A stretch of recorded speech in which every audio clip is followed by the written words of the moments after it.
I'm a trucker on a highway that doesn't exist. There are rules for surviving the road. Don't be alarmed if the road feels a few minutes longer every time you drive it. That's because it is. As the road lengthens, new side streets may appear. Do not take these, however alluring. Gas stations may pop up to fill in stretches of empty desert. Be wary of purchasing snack brands from them you have never heard of or that do not exist.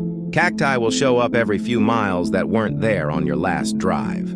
These are just cacti. No need to fear the cacti. If your drive on Route 333 takes more than 30 minutes than the last time, report such fluctuations immediately. Multiple former employees who failed to report such anomalies are still stuck there, still driving. Employee Handbook, Section 7C.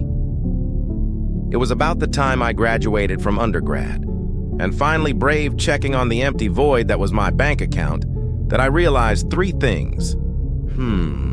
Perhaps an English degree hadn't been the smartest choice for replenishing the aforementioned empty void that was my bank account. I could no longer live in student housing. I had utterly no idea what to do with my life. All of those, along with a healthy mix of typical Gen Z stress or depression, insert anxiety disorder here, were probably the reasons I responded to the advert in my mailbox for trucking positions along the Pacific coast.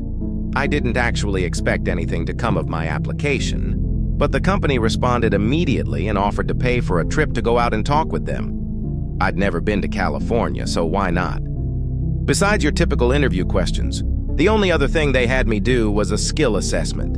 All you have to do is take a freight truck to the turnaround point and come back.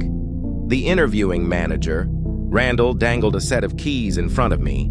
He seemed like a nice enough guy, if a bit guarded. Not too difficult.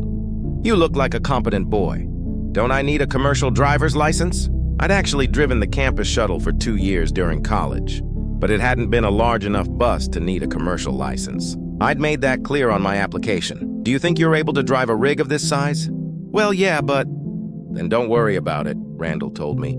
How far is the turnaround? For most, it's 4 hours, but it could be less. That's what we're testing you on. So you want me to speed? In a 5-ton vehicle?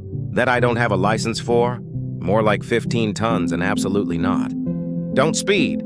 That would taint the results. We want to time how long it takes you naturally. The logic made no sense. Don't speed, but cross your fingers it goes quick? But it didn't matter anymore. The whole situation was sketchy.